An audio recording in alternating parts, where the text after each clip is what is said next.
Yes! Oh, it is. It is. Another episode of Donno Daily here on the 5 Reasons Sports Network. Happy Thursday to everyone. I am shot out of a freaking cannon on this Thursday. I've noticed, and this is not rocket science, it's rocket fuel, not rocket science. And you guys will notice the amount of energy I have between noon to 1 p.m. on any given weekday is directly related to how many double shots of espresso I have consumed by the time I hit the air at noon. Oh, I already see Manny Chang talking his trash in the live chat. Nutella sucks. Manny, come on, man.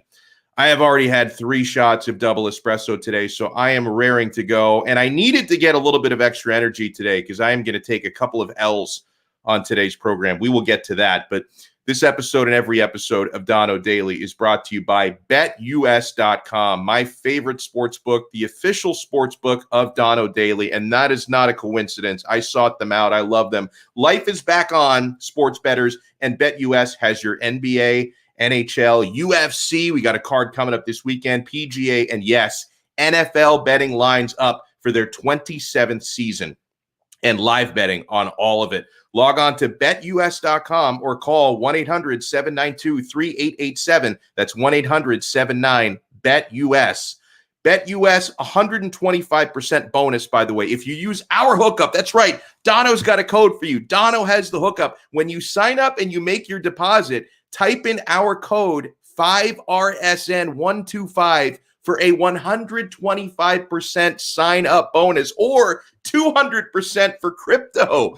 So I had mixed results yesterday on my bets. We'll talk a little bit more about it later. But I was using free play money because I signed up with my code a couple days ago. I deposited $150 and I got $187.50 of bonus cash. So I'm still making it rain, my friends, with my bonus money. It is a beautiful thing. By the way, they have customer service pros ready to get your phone, social, and online sports betting kickoff started right now. Play with the proven mainstay in the industry, BetUS. You bet, you win, you get paid. BetUS.com. We are also brought to you by our amazing friends at the Quarterdeck Seafood Bar and Neighborhood Grill, the freshest seafood. I love their sushi, and their buffalo shrimp is to die for. The Italian beef sandwich is my new favorite item on the menu, and you need to try their burgers and baby back ribs, man. Make the Quarterdeck your spot, including this Saturday, to watch every UFC pay-per-view fight with zero cover charge. They will have UFC 265 this Saturday for no cover. The Quarterdeck.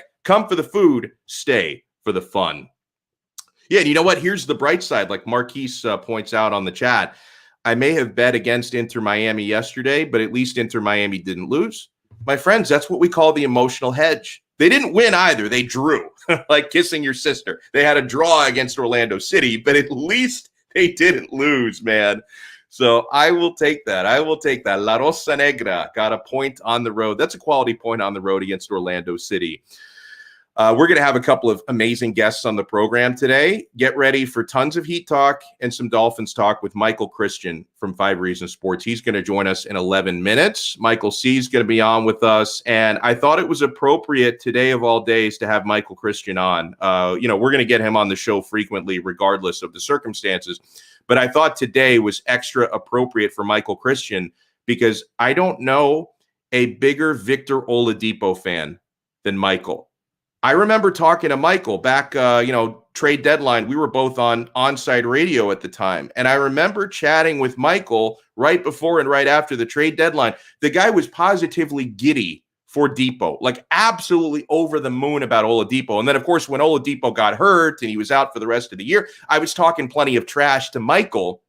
So he's going to join us to talk some Depot and talk some Dolphins at 12:15. At around 12:40, we are going to talk some UFC 265, and we're going to preview my 5 rounds show tonight. We go live talking UFC every Thursday night at 6 p.m. Me, Frank Zaffrey, and James Walker. James Walker, you remember, used to be the Miami Dolphins beat writer for ESPN. He's also a huge MMA fan, so we'll mix it up with James around 12:40 p.m. today. And yeah, hit the like button. Guys, you're watching us, whether you're watching us live right now on YouTube or you're watching the replay back later on, make sure to smash that like button and make sure to subscribe to 5 Reasons Sports on YouTube. So, Yesterday, I was pretty straightforward on my feelings about a possible Miami Heat Victor Oladipo reunion. I'm just not a fan of Oladipo, and it's got nothing to do with what he brings on the court when he's healthy. I just think the guy is broken, and I think Miami cannot count on him to stay healthy. So I was preaching this anti-Depot propaganda throughout the week. That's a guy I didn't want to bring back. However little money you'd be spending on Depot, spend that money elsewhere. And then on cue, what did the Miami Heat do last night? They bring back Victor Oladipo on what is absolutely a prove-it deal, right? This is absolutely a show-me, prove-it deal. Depot is back on a one-year veterans minimum. He's going to earn $2.4 million this coming season, and his contract is counting against the NBA salary cap and luxury tax at only $1.7 million. So here's where I take my first L of the show. I was preaching against Depot, but at the end of the day, Pat Riley was able to bring him back to Miami on the lowest risk proposition possible. Right? I mean, for all I can say about Depot's body not being where his mind is, and it's still going to be several months, probably halfway through the season, before Oladipo, coming off surgery, is even healthy enough to play again. But guys, when you're talking about the financial terms, and when you think about a couple of factors, other factors that I'm going to get into here, this was a gamble worth taking. Pat Riley takes the W. Donno takes the massive L on that, okay? Like, let's rewind back to the trade deadline last February, okay? In the last trade deadline, people were talking about, all the reports about who the Heat were going to sign, who they were going to deal for. Kyle Lowry was in the mix at that point. Of course, Victor Oladipo, who ended up arriving in Miami, was in the mix on that trade deadline. We were talking about at the deadline potentially trading Duncan Robinson as part of a package for either Lowry or even Oladipo. Riley didn't end up trading Duncan for Oladipo. Maybe he would have had to for Lowry. So, guys, you fast forward about 6 months later, and Pat Riley's got all three of them. That's quality management. Like, that is quality GMing right there by Riley and Andy Ellisberg, right? Because if that deal had gone through last year, potentially, trading Duncan Robinson for Kyle Lowry, then Lowry would be on the team, yes, but Oladipo probably wouldn't be. Duncan Robinson certainly wouldn't be. So you're talking about having one of the three.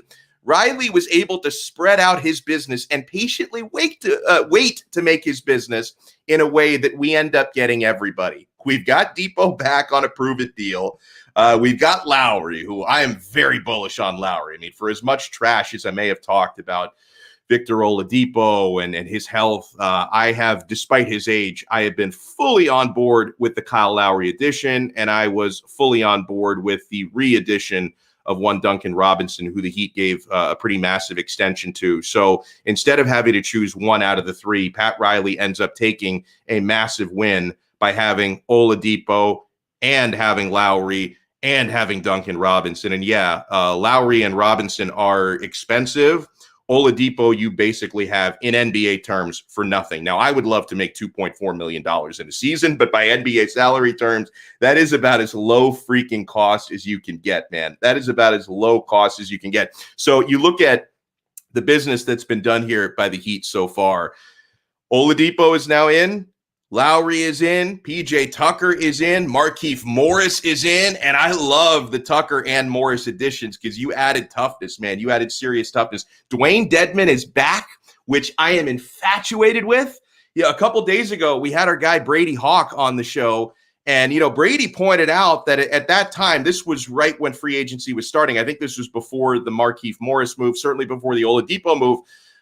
Brady Hawk said his favorite thing that the Heat had done to that point was bringing Dwayne Dedmon back. I mean, how necessary that was. Duncan Robinson, as I mentioned, is back. And God, Sean Stanley, I don't know how much of this Heat Summer League you've been watching, but I am now the biggest Omer Yurtseven stan and fanboy on the planet. For the last 3 days, I have eaten nothing but kebabs and Turkish delight. Like, I am so all in on the man that I refer to as the Turkish Moses Malone. We got to find a spot on this roster for Omer Yurtseven. I have been very outspoken, Sean, for like the past 10 years since Udonis Haslem has been a senior citizen for the last decade. I have been very outspoken about fully supporting UD having a roster spot at the end of the bench and playing 5 minutes a season. I will draw the line at this. If Udonis Haslem is taking a roster spot away from my Turkish Moses Malone, and if UD becomes the reason why Omer Yurtseven is not in the main lineup, that is where I draw the line, and that is where I get upset. Yeah, you're not the only one. I'm looking at Shaboy Kane here on there. I think he wants Yurtseven signed also playing, but I've not been following a lot. I've been watching the results, and I know they played, I guess, Golden State last night, and Yurtseven did, I guess, pretty good again in that game. So he's putting up Will Chamberlain numbers, this Yurtseven. I mean, he is. Duncan did. No, Duncan did the G League, right? Duncan was in the G League, not the Summer League. So, I mean, but this is what the Heat do, right? They find the talent where I guess not where you least expect it, but I guess in unexpected places. The G League, their team there, and now here on the Summer League. How do you feel, Sean, about Oladipo coming back at the minimum? Because again, I'm not going to be one of these blowhards who comes strongly on a point, because I have had a strong anti-Oladipo agenda since like April of last year. I've been coming strong with that. I have to soften my stance today. And I also think about it. I wonder how Oladipo feels about this.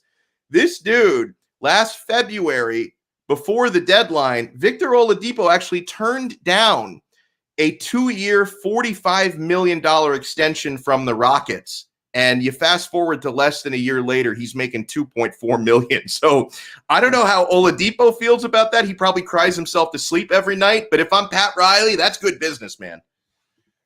You know, the thing with Oladipo is I got to believe that they were doing some shopping and realized that they're probably not going to get much else. And if they do get anything else, it's going to be with a team that, you know, at least with the Heat, you have a chance of winning. So I don't think any teams that are sitting there with a chance to win was going to give Oladipo big money. And listen, Miami, I think, is a good fit for him if he stays healthy. And we saw it in the 2 games that he was healthy. And I know apparently Oladipo's wife is probably standing by, so we'll probably get that in a little bit. But you know, so it'll be interesting because, again, like you said, this is a prove-it deal. And how long does it take for him to get on the court? It could be about midway through the season. I'm laughing at the comment you made about Oladipo's wife, because that's what Manny. That's exactly where I stole it from. I stole it from Manny. He put that in the private chat. So, and we're going to go out now to the guest line, bring in our first guest of the show. I'm a huge fan of this man's work all over the 5 Reasons Sports Network. For as big of a fan as I am of Michael Christian is an even bigger fan of Victor Oladipo. And Manny Chang referred to him in the private chat as, Victor Oladipo's wife is standing by, ready to join the show. So, Mike, for as big of an L as I have taken in Oladipo coming back, and I don't mind it, I just took a massive L because I spent like half the show yesterday complaining about his body and not wanting him back. And then like 4 hours later, here he is. So I took a huge L. This is a big W for you, though, sir. Listen, man, I have been, first of all, the Oladipo wife thing, I would take that title if it wasn't Hoodie Maddie's first, right? She's been in love with Depot for a long time, so I'm gonna give her Oladipo's wife credit before I take it. But listen, I've been a big Depot fan for a long time. I wanted to trade for him last offseason, right? I wanted to find a way to get him on the Heat then, but it just didn't work out. They got him at the trade deadline. That 4-game sample to me was enough to tell me I think this could work and work out great if he does stay on the team. It was really unfortunate that he went down with injury. That's just, unfortunately a package deal with him, right? We'd like that to not be the case, but it is what it is. You can bring him back for the minimum. That's a huge W, bro. Listen, There's no way that doesn't make sense. Even if he comes back midseason, gets hurt again, and isn't able to play again in a Heat jersey, first of all, he's not going to get a bigger contract than anyone else, so he'd be willing to sign the minimum again with the Heat. Right. And a minimum contract literally does nothing for the Heat in terms of negatives. There's not a single thing I can think about this deal that would end up bad for the Miami Heat. So I'm all in for it. I bought his jersey. Listen, I'm going to show it. Yes. Bro, I bought this jersey back in April. The day I got it and opened it up, is the day he went down. And I held true since then, and I'm sticking through it, bro. Oladipo being back, I'm all in, man. I'm so excited.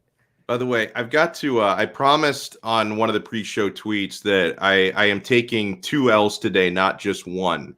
And this one is not directly related to Michael, but it's a little bit indirectly related to Michael. So I wanted to make a confession while we have Michael Christian on with us, okay? For roughly the last 2-3 weeks, however long it's been since the movie was released, I had been on an all-out slander smear campaign against the new Space Jam movie, right? I'm not even sure if this is 100% true or not, but I've been helping spread the rumor about how the movie's been banned in China, which I think is true. I think it's true, but, China is so hush-hush with everything. Who knows for sure? I think the movie is banned in China. And I have been on a crusade, Michael. You see, Manny flashed up my tweet from last night. I have actually even been tweeting at LeBron James, talking trash to him. Bro, you gotta hold on. You gotta charge your phone, man. It's 8:19. It's already in the red. I don't know how you're gonna make it through the rest of the night. Oh, that was last night. I've since charged it. That's a screenshot. Yeah, don't worry about that. It's a screenshot. So I've been slandering LeBron for his 27% on Rotten Tomatoes, which is a piss poor score. It's awful. But over the last couple of weeks, Michael, I've said things about how I've watched the movie and I hated it. I've even mentioned multiple times about my 3-year-old son watching the movie and he hated it. He's now a Michael Jordan fan. He hates LeBron. None of that is true. Like I am confessing right now, I have not watched a second of Space Jam: A New Legacy. I have not even started the film, and I'm an HBO Max subscriber, so I could watch it if I wanted to. I choose not to. But I've been talking all this trash about how bad the movie is. I have no clue if the movie's any good or not. But I wanted to make that confession, Michael, while you were on, because you've watched the movie. Because didn't you guys do a live review on 5 Reasons YouTube? Yeah, we did do a stream on it. First of all, the fact that you won't even watch it for free is amazing to me. I'm loving that, right? Like really sticking to him. It's like I'm literally paying nothing for this, but the lost time, no shot, LeBron. Because I don't even pay for HBO Max because I'm an AT&T guy and it's for free with AT&T. So I'm literally not paying a cent for that service. Literally, you already have it. And you're like, nope, no shot. I'm not doing it. Look, I wasn't a huge fan of the movie. That's because when the original came out, I watched it maybe every day for a solid 3 months straight with my parents to the point where they got tired of it.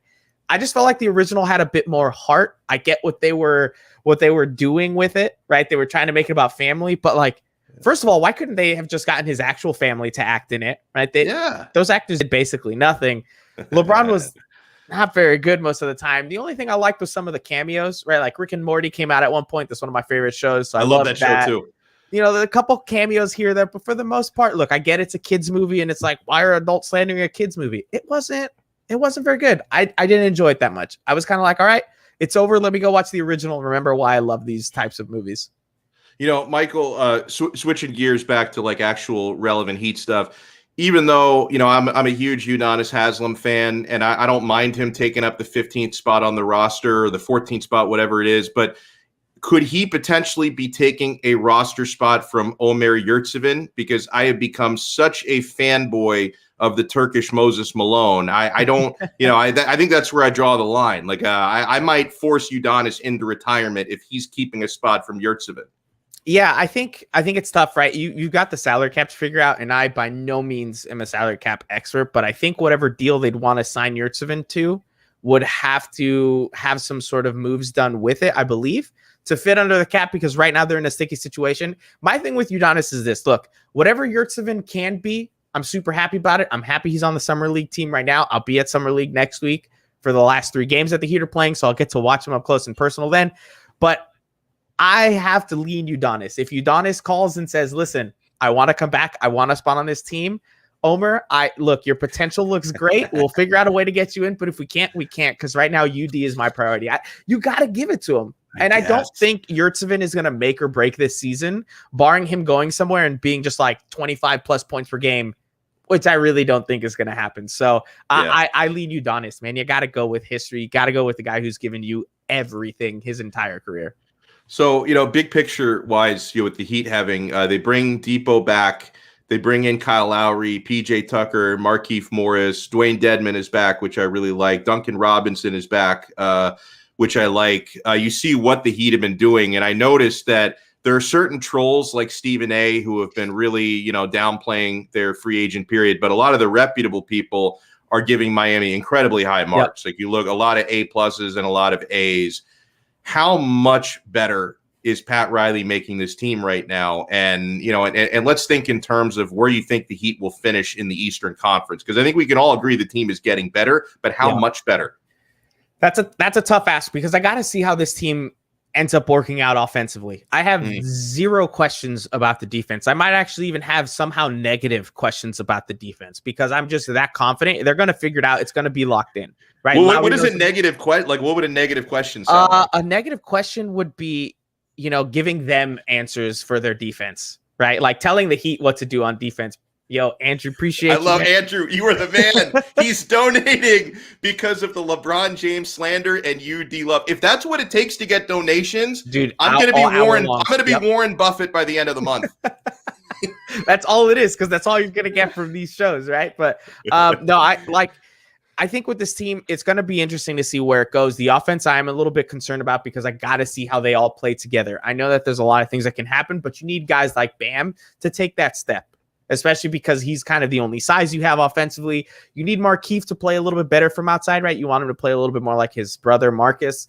But in terms of where this team can end up, look, I can see this team very easily finishing at third in the East, right? The 76ers aren't going to finish high again, especially now that they've got Andre Drummond. They're going to implode. Yeah. I don't think the Celtics are going to be very good. I mean, that just puts the Bucks and the Nets ahead. And the only reason why I put them ahead is because I think the Bucks already have it kind of figured out, and the Nets obviously have too much offensive talent. So I can really see the Heat finishing third overall in the East and making a legitimate run of the finals. Dude, I love that. Now that the Lakers have done everything that they've done, man, in the offseason, with Russell Westbrook being the headline maker, are they championship favorites again in your eyes?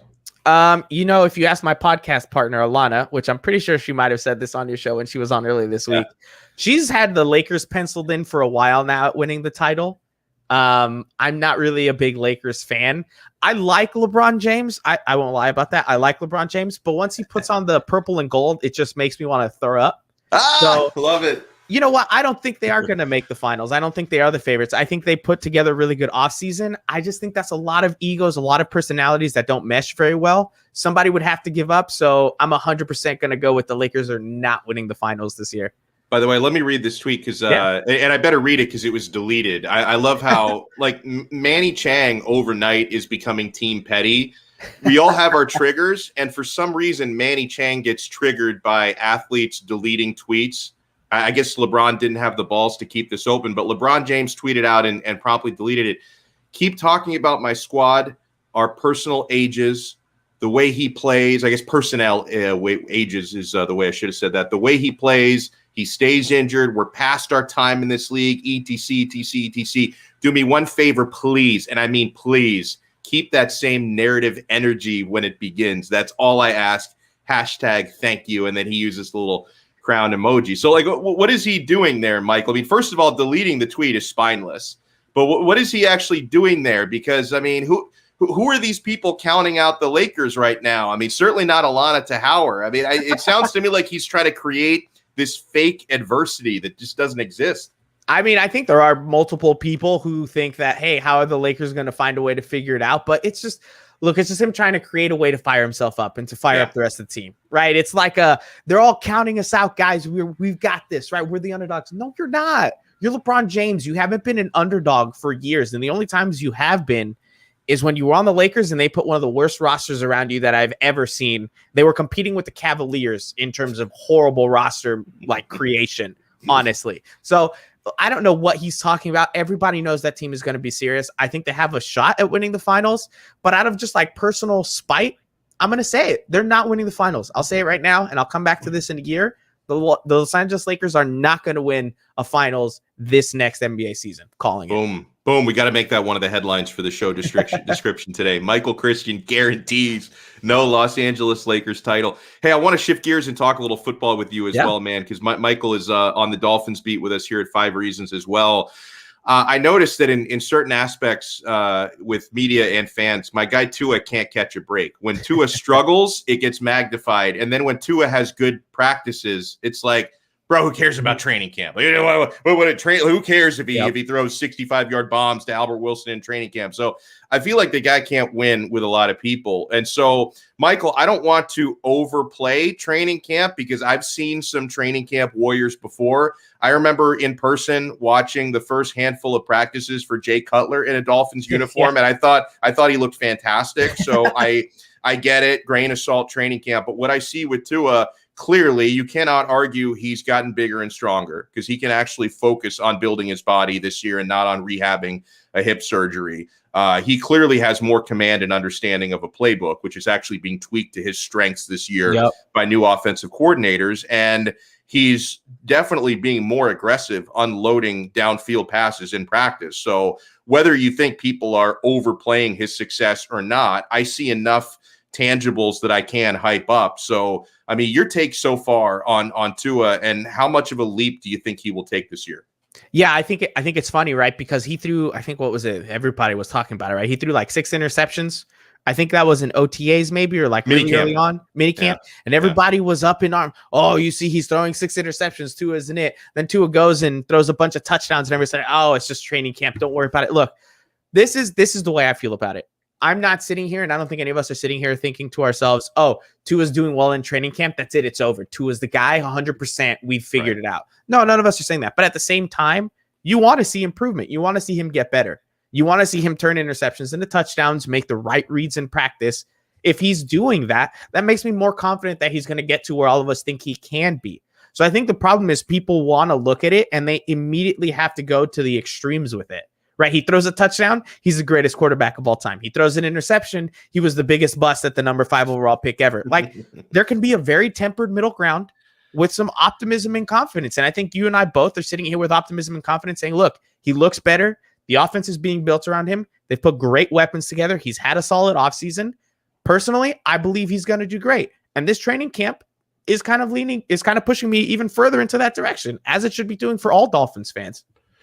Xavier Howard made that statement a little over a week ago about why he wanted to be traded. I think maybe things have softened a little bit because I think he also realizes he doesn't have as much leverage as maybe he thought he did. Zero leverage. Yeah. And given how much leverage the Dolphins have, I wouldn't trade him unless it was a Laramie Tunsil type of return, which it won't be for his age and his contract. So you're not getting that type of deal. I wouldn't trade him unless it's like something gigantic. And part of that reason is like, I think the Dolphins are getting pretty close to win now mode. Like we're not really in rebuild mode. So it made sense. Yeah. A couple of years ago, it made sense to trade the Laramie Tunsils and the Minka Fitzpatricks. I don't really feel like it makes any sense to trade arguably your best player right now, because you're likely getting future assets in return, not somebody you can plug and play to immediately replacing Xavier Howard. So I think it's a bad idea. And another reason, Michael, why I think it would be a bad idea to trade X is doesn't look or sound to me like Noah Igbenogany is having a good camp whatsoever, right? Don't so let hear you. At least if he was stepping up, that would soften the blow a little bit, right? Yep. Yeah, you'd hope so. I mean, I know I'm going to call him out on this one. Juan was very excited about Igbo. Right. Yeah. He saw him come out with some pictures in shades and the visors, and he was like, oh, that's it. It's over. You see that swag? I'm like, hey, let's see what happens on the field. Yeah. Apparently that's all it takes with Juan is some sunglasses and you're solid. It's unfortunate that he hasn't looked great, but this is the flip side as well. I'm not confident that he's going to have a great season because of training camp, but I'm also not giving up on him. It is training camp. He's probably a little bit flustered still. He's stepping into a situation where who's he making up time for? Xavier Howard? Top 3 cornerback in the league at worst. So, of course, that's going to be a big step down. I think with the X situation, what sucks is that he's such a good part to this defense. Yeah. He completes that secondary with the ball skills, right? Because everybody else plays good defense, sticks to their man, and he does too, but he has the ball skills on top of that to really, kind of put it together, put this defense over the top. My hope is that they figure out a way to restructure his guarantees, get him what he needs, go play out this season. We'll figure something out for you next offseason. Until then, look, I think they're in a really good chance to make the playoffs and probably make a second round run in the playoffs. Second round, maybe even the conference championship. I genuinely believe in this team right now, and I think Brian Flores is building it the right way. And so with X there, yes, there's a good ways they can go. Well said. We'll end on that note. He's Michael Christian. Make sure you follow him on Twitter. For those watching, you can see the handle. For those listening, it's at Michael5RSN. Michael, thank you so much, man. And I always love, whenever I see you on camera, I love like the Miami Heat themed Christmas lights you have there. I don't know. It adds some nice flair, They changed, man. I can make them whatever colors I want. I can make them green. It would take too long to pull out. I can make them green or purple, whatever I want. But listen, Donno, honestly, it was so great talking to you again, bro. I miss talking to you after we used to talk all the time. Same. Already, bro. Yeah. Such a good time. So good to be here, man. Thanks for having me. Good stuff, man. Thanks so much. And I'm glad that I could make that shameful confession of mine about my slander on the Space Jam movie while Michael was there. Oh, and David, kudos. This is the comment of the day. Le Deleter. Oh, that is the best nickname for LeBron. The tweet deleter. He's like John Bones Jones. LeBum James. You guys are too good, man. It reminds me of, for the fight fans, John Bones Jones, who's one of the baddest dudes ever. Like, he's pound for pound probably the best mixed martial arts fighter of all time. He does the same thing where he will like tweet out some slander and call people out. And then 5-10 minutes later, he deletes the tweets. And it's a little bit gutless, man. Don't be gutless like LeBron and John Bones Jones. You tweet it, you own it. And every pro athlete knows deleting a tweet does not make it disappear. Like, you delete a tweet, hundreds of people have taken screenshots. They start passing around the screenshots like blunts, and the whole thing just blows up in your face. Hey, so we have actual football being played tonight. Do you have, Manny, the Twitter poll that I put out there before the show? And I would encourage everyone to follow me on Twitter at Alex Donno. Donno spelled Donno. We have the Hall of Fame game tonight. It's Cowboys and Steelers, right? That's how excited I am for it. I think I'm a little bit more excited for the CFL than I am for the Hall of Fame game tonight. How much of the Hall of Fame game will you watch? You can follow me on Twitter and vote on the poll. It's open for like another 22 hours, okay? The choices are for how much of it you will watch. None. The second choice is about a quarter. More than a half is the third choice, or all of it. It's football. And none is the leader in the clubhouse right now. Honestly, bros, I'm not going to go that far. Am I super pumped up for the Hall of Fame game? No, I'm actually more pumped up for Hard Knocks, the behind the scenes with the Dallas Cowboys, than I am for the extra preseason football game, because the Hall of Fame game is like an added extra game on the schedule. The teams that play that game still play the same amount of other preseason games. So no, I'm not going to go none, which is the leader in the clubhouse right now. I'm going to watch somewhere between one series for each team and a quarter.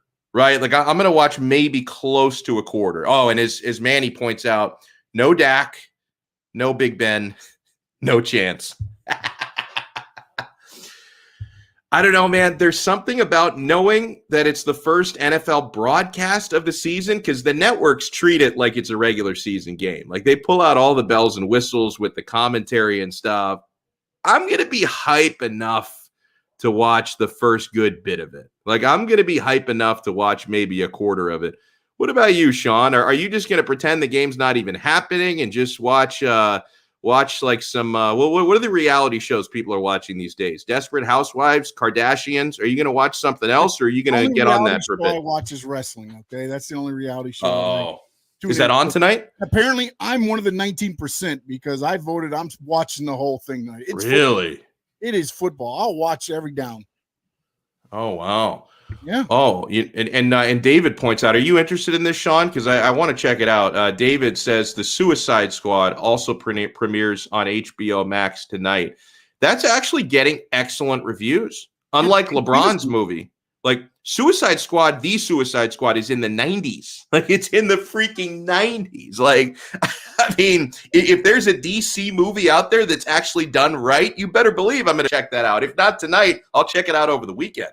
Yeah, I may have to redo the poll. I may only be watching a few quarters of it and then tuning into the Suicide Squad. I forgot about that coming out tonight. Oh, man. Oh, I like this comment. Can't wait to turn off my wife's Downtown Abbey for a quarter of random football. Oh, boy. I'm surprised. My wife never got into Downton Abbey. I know my mother and my sister watched it, but I don't think my wife ever got into that. That's one of those things, like, because it's like a drama, right? Like, very like soap opera type of thing. Downton Abbey is the type of show that I would talk shit about, but then if I actually watch it, guarantee you I would get hooked. Guarantee you, right? People are saying that about the new Gossip Girl reboot, which I think is on HBO Max. I watched a show recently on HBO Max. Like I had heard of the show, but I knew literally nothing about it. Have you ever watched the show Euphoria with Zendaya? I didn't know anything about it except for the fact that Zendaya was in it, and I'd like maybe seen a trailer for it. And just a couple months ago, I fired it up on HBO Max, and then for like 10 minutes into the episode, I was like, "Oh, I'm gonna hate this. It's like a teen drama. This is gonna be terrible." Then 10 minutes after that, I'm like, "Gotta get to the next episode. Gotta get to the next one. Gotta watch the whole thing." So I don't know, man. 8 hours later, you finally figure out you got something else to do.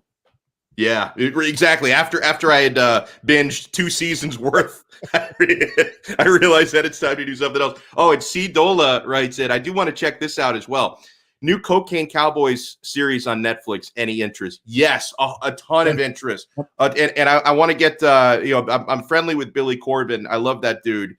I want to get him on in the near future to talk about it, but I didn't want to talk about it until I'd watched a little bit of the show so that I had a reference point. But I'm gonna reach out to Billy because he speaks my language. Like Billy Corben, like his documentaries do the same sort of thing for me that Quentin Tarantino and Christopher Nolan's movies do for me. Like he is like, to me, he is like the documentary version of that.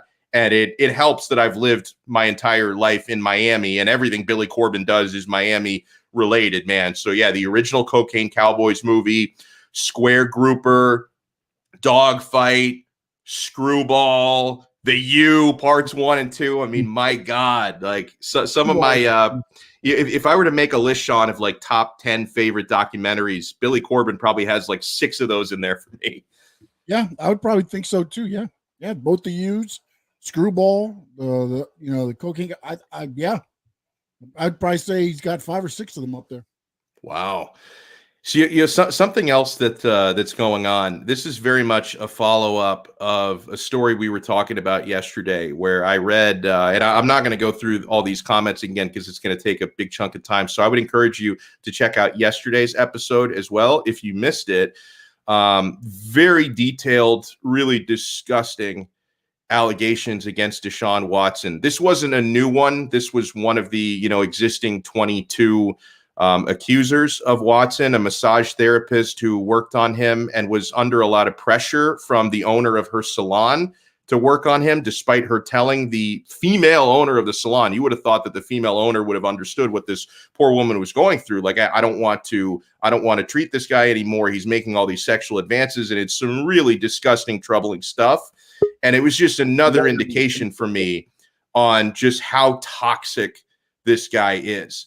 And the thing about it is, not only is he so toxic, Deshaun Watson, and I certainly have made judgments and opinions on him, which is my right to do after hearing so many of these accounts and so many of these stories.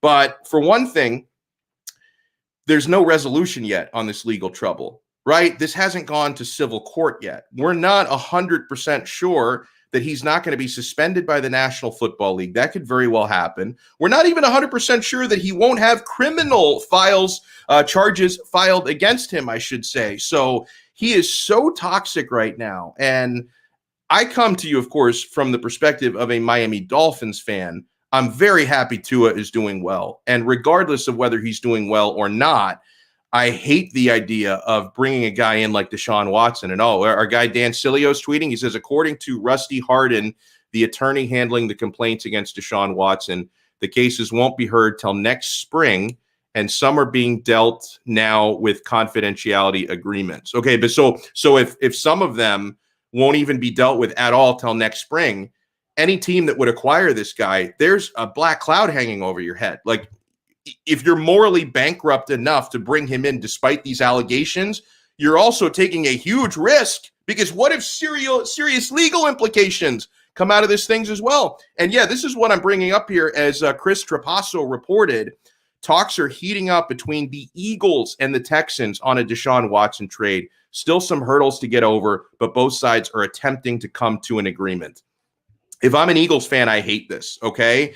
And our guy Manny Chang is an Eagles fan, and he's been listening the last, day and a half to Philadelphia Sports Talk Radio. God bless the internet. You can do that.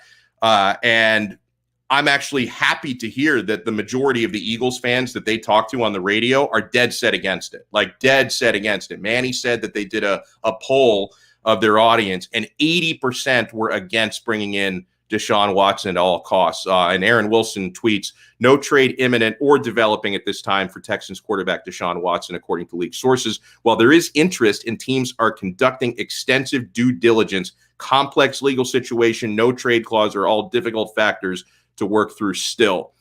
And Marquise writes, the criminal discovery process takes a long time. Any team would be crazy to touch him. Like, seriously. And I've seen some folks, and by the way, in a couple moments here, we're going to bring on James Walker. I know he's standing by, and I'm looking forward to talking to James. I just want to say real quick, because I've seen people try and compare this with the Philadelphia connection to, hey, remember when they signed Michael Vick, right? As if it's a similar situation. It's so different in my mind, guys, the Michael Vick thing. Like, Michael Vick had already done his time, literally had done his time in prison.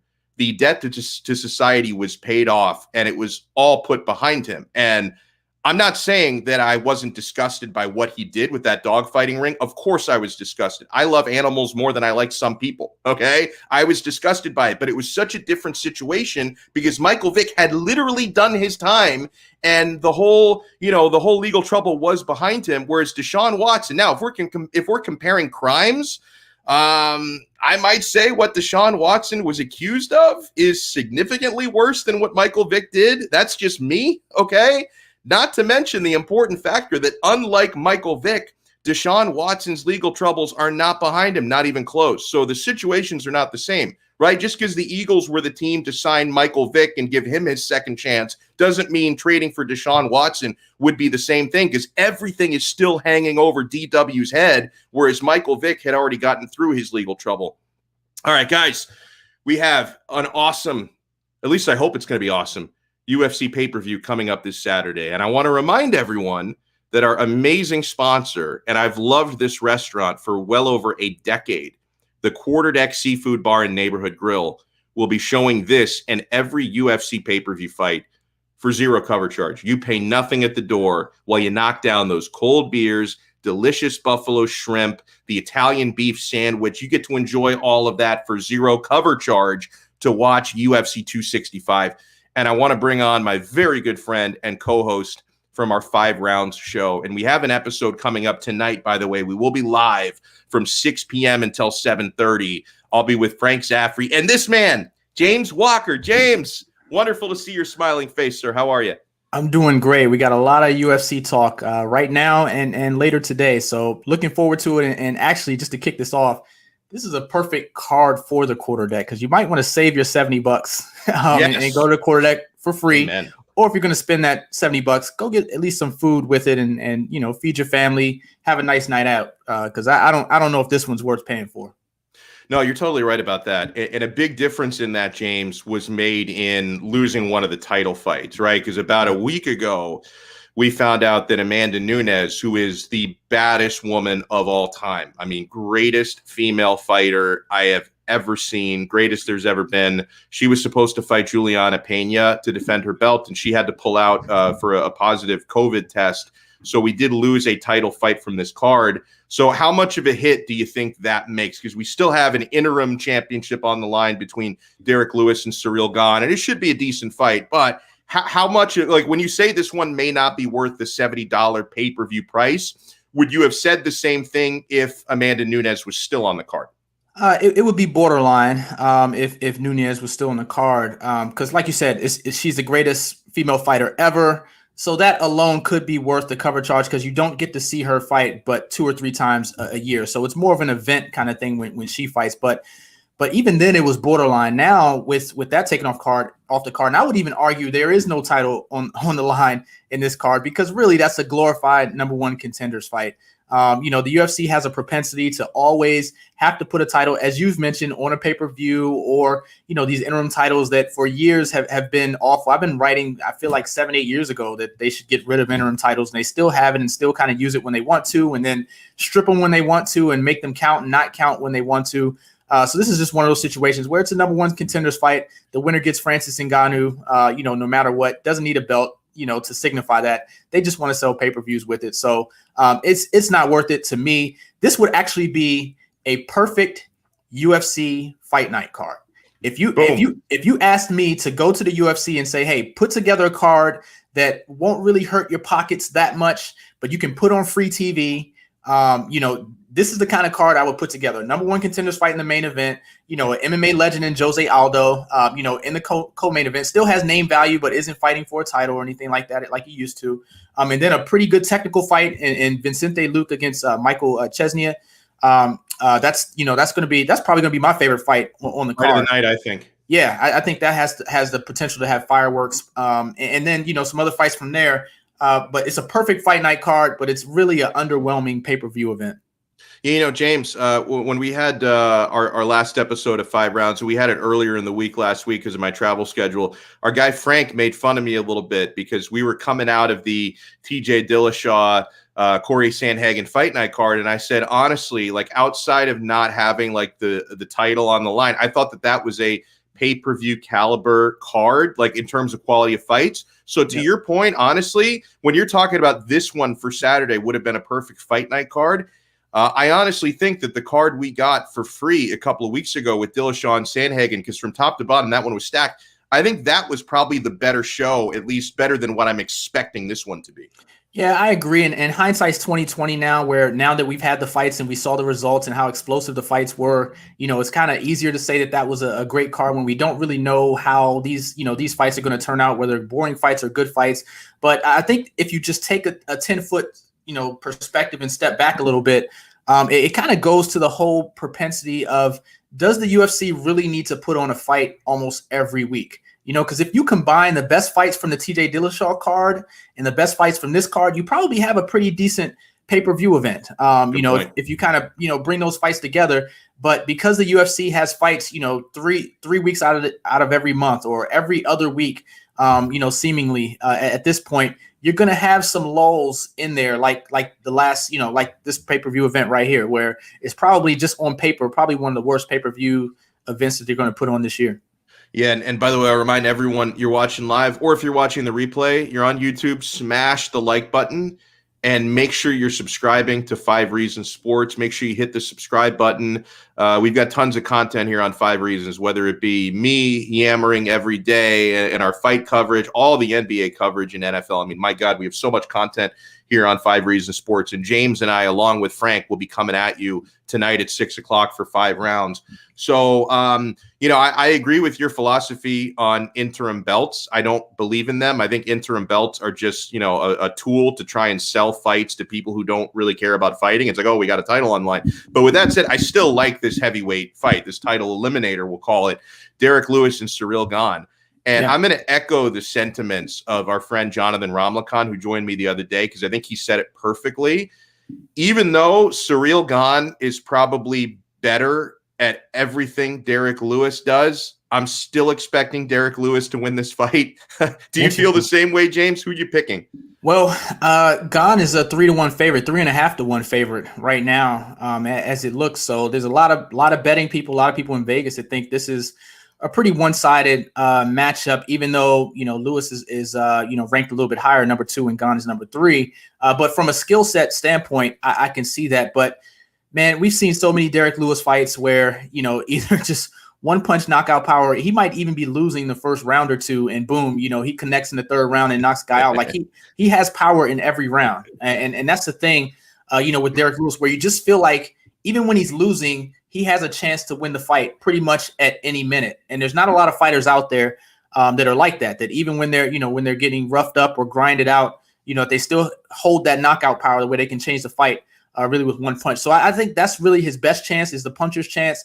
But from a strategy standpoint, I think there's a better chance that Gane is just going to outpoint him, use his distance, use his height, use his length, stay away from the one-punch knockout power. The pretty much the biggest downside with Derek Lewis is that the knockout power is the best thing about him, but the downside is that he's always looking for that one punch. So you kind of know his game plan. He's never really gone into the octagon with a different game plan than to knock someone out with that one punch power. So Gon already knows what the strategy is going in. I'm Yeah. sure his coaches and everything are going to, kind of plan accordingly. So I think with the coaching, with the strategy, with Gon's length, I think he's going to kind of drag it out into a 5-round, points battle, in my opinion.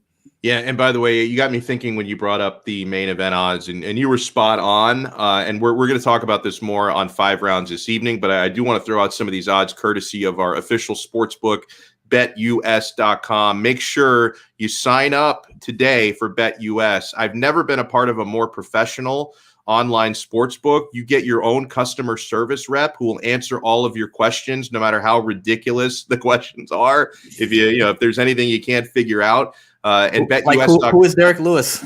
Right. Yeah. Who is should I bet on?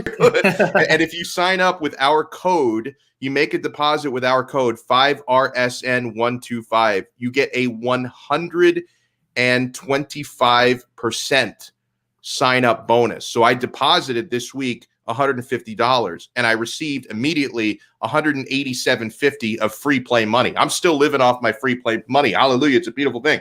So yeah, Cyril Gahn is a minus 350 favorite according to BetUS.com. So I honestly, I see some value in Derek Lewis. I see some value there at plus 250. I mean, keep in mind, you don't always make bets thinking you're going to win all of them, but sometimes there are live dogs, and I think Derek Lewis could be a live dog here. I agree with you, James, that the fight I'm probably looking forward to most from a technical standpoint is Vicente Luque against the Paisan Michael Chiesa. And it's basically a pick'em fight. Luque minus 120, Chiesa minus 110. I'm leaning a little bit to Luque. I mean, he's the ever so slight betting favorite. I think he's probably going to get some spectacular finish in the fight. That's the way I'm going. I agree. Both fighters coming in really hot. Chiesa has won 4 in a row. Luque has won 9 out of 10. He's 9-1. I think a lot of people don't even realize that. Everybody looks at, Kamaru Usman's streak in the division. Everybody looks at Leon Edwards' streak in the division. Vicente Luque's been pretty hot as well. And I think he's one of those guys that when he's on, he's as dangerous as anyone in that division. And, his problem is he hasn't been able to win the big fight. If you look at his losses, he's lost to guys like Leon Edwards. He's lost to guys like Wonder Boy.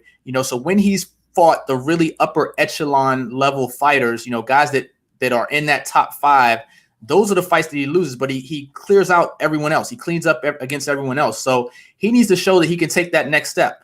Mikey Maverick is ranked number 5, so he is in the top 5. I think the winner of this fight is probably going to get that number 4 spot in the ranking where Wonder Boy is just coming off a loss. So that pretty much puts you within one fight of title contention. So there's a lot on the line. I think it's a really good matchup. I'm leaning Luke as well, just because he's been finishing guys lately. He can finish guys on submission or, with knockouts. He's very well-rounded. He fights aggressively. It's a 3-round fight. I think this is going to be probably fight of the night on the card and the one I'm looking most forward to. I love it. Great stuff here as always from James Walker. Make sure you follow him on Twitter at James Walker NFL and join me, James, and Frank Zaffrey tonight at 6 o'clock for 5 rounds served by the quarterdeck. James, thank you so much. I'll talk to you in a few hours, sir. All right. See you soon, man. Looking forward to it. Good stuff there. Great stuff. So, the Dolphins actually are catching their breath today. They have a day off from training camp. 2 padded practices in the books, Tuesday and Wednesday. And I'm really loving what's transpired these last 2 days with padded practices, because on Tuesday, the first padded day, you really saw the difference in the trenches and how, hey, this is the defense's chance to shine, because the offense was operating the first several days, no pads, no contact. They were slinging it around the field with impunity. Then the first padded day, you had people like Benardrick McKinney stepping up and just looking fan-freaking-tastic. And then the second day of padded practices yesterday, you saw some nice offensive adjustments, right? The defense is probably still winning, and they should be this time of year. But Tua Tagovailoa and company adapting to that pressure, and Tua was under plenty of duress, especially in red zone drills, and was still making some good throws and good decisions. So he's been a big winner in camp, right? I mean, I know that people are playing this unfair game with Tua, where when he screws up, they make a huge deal about it. And then when he does do well, they downplay it because, it's just practice. Well, you can't have it both ways. If you're going to make a big deal about the bad, you should also make a big deal about the good, or be even keel throughout, which is probably the way we should be when we're talking training camp. But I'll read you an excerpt of what our pal Alfredo Arteaga, who's been on camp like a cheap suit, he's been on it, he's been all over it, on Tua. No other way to put it. This was an impressive day. First, the bad, he said, and this is about yesterday's padded day 2 of practice.